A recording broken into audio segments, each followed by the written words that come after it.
پیشمنه د سنت ته او سنت چې ورته وای نو مطلب دا چې پرې خوده ګناه نه ده او د عوام ډیر ته پوښتنه کوي زموږ ټلیفون باندې یو شی بل شی باندې چې پیشمنه معنی دې کړي نو روزه می صحیح ده وکنه نو بغیر د پیشمنی نه روزه نیو د صحیح دي روزه صحیح ده خو سنت طریقه ته پاتې شو په دې پیشمنی کې الله سبحانه وتعالی غړ برکت اچولې رسول الله صلی الله علیه وسلم یو حدیثونه اورو هغه وته کې دی امام احمد بن حنبل رحمه الله روایت راوړل د ابو سعید الخدری رضی الله عنه رسول سمي السحور اكله بركه د پیشمنی په خوراک کې الله برکت اچولې فلا تدعوه پریدیما ولو ان يجرع احدكم جرعه من ماء اگر که یو له په وبره والی ویس کې یو ګټو بخو پیشمنه کوا دغه مسله ثابت شو چې د پیشمنی سم مقدار نشي چې رسول صلی الله علیه وسلم د وبو ګټو که خو یک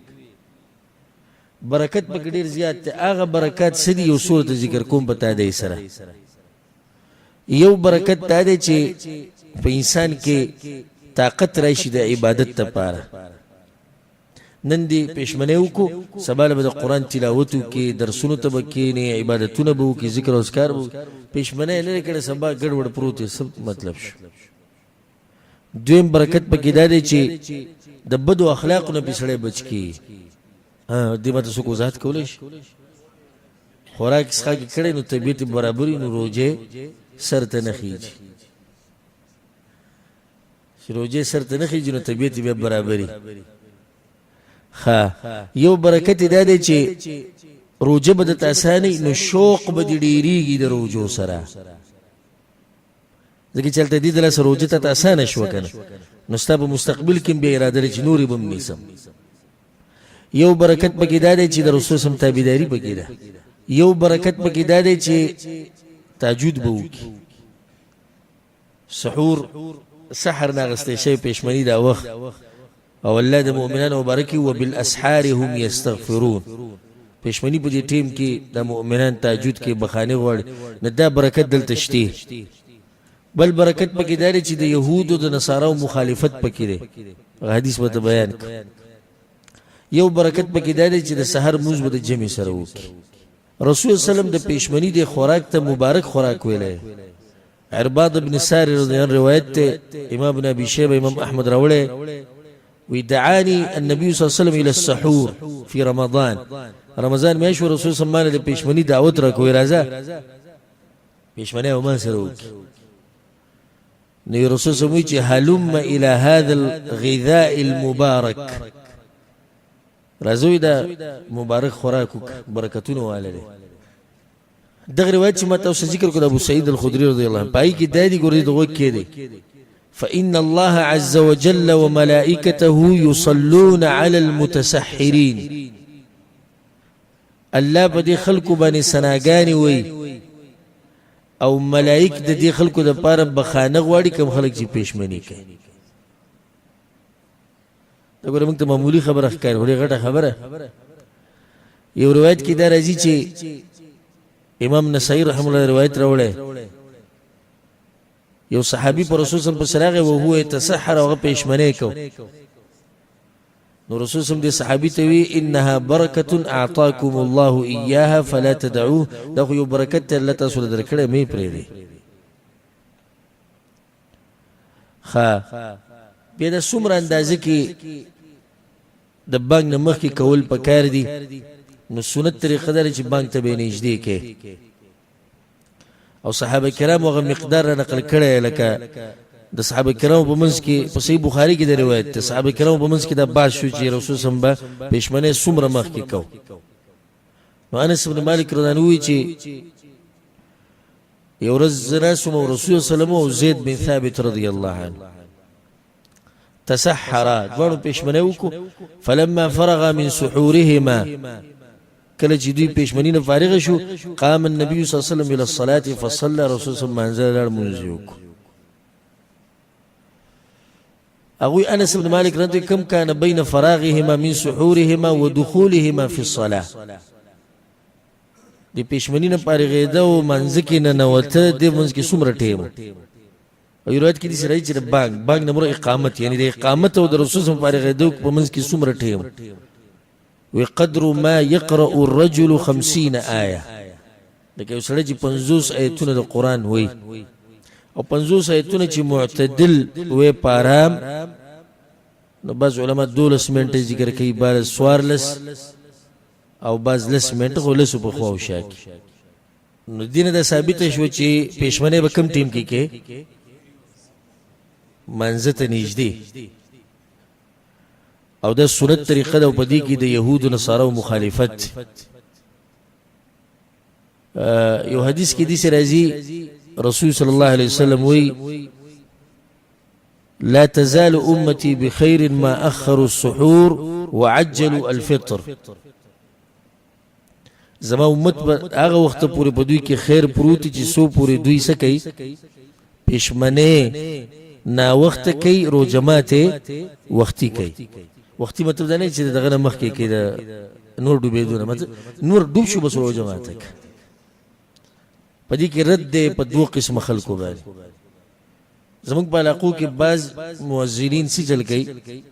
قصدن عمدن د سحر د راختونه یو 15 منټه یا 10 منټه مخکې بانګ وي لیدم دي کې نیم دي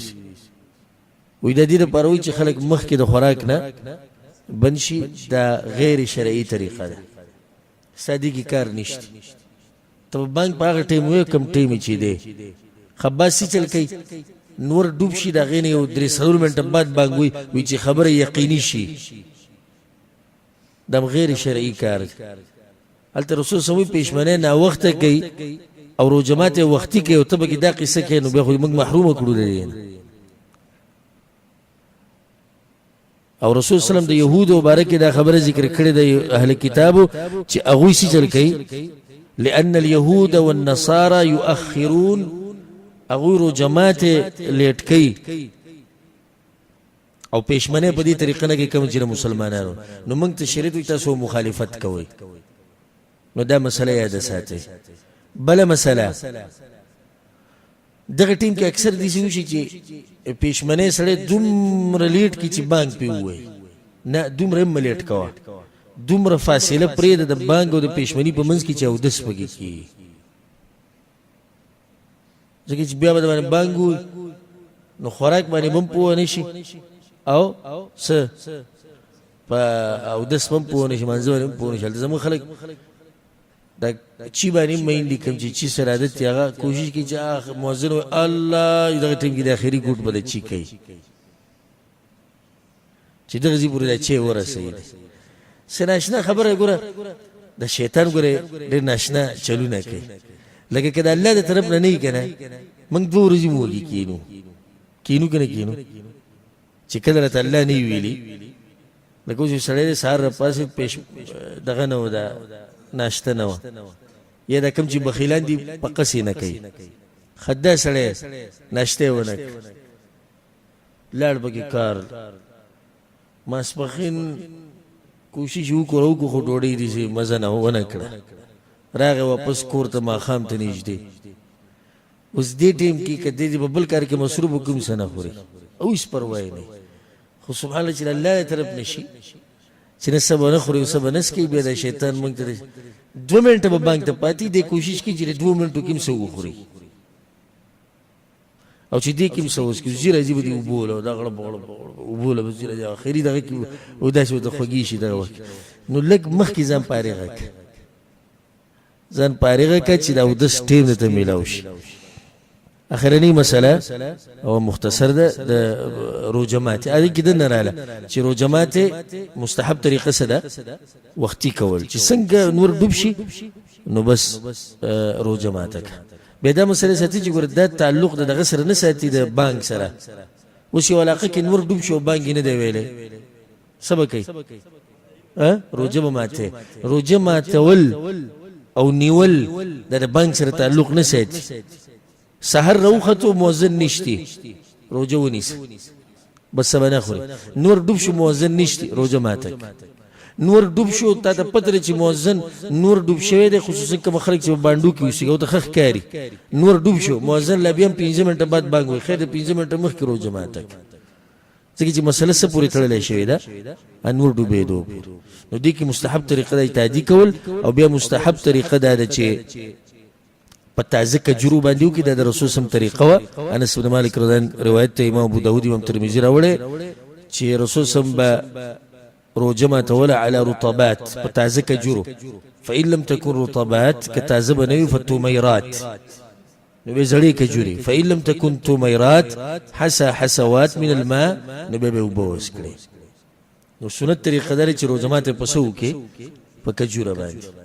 او داسې لازم نه ده موږ سره سنت ټکی ووایي یو سړی دی روژه ماته کړه او په دغه ورغی په روح افزا باندې یا په پکوړې او په سموسه باندې ورغی نو دا روژه ماته صحیح دی که نه صحیح دی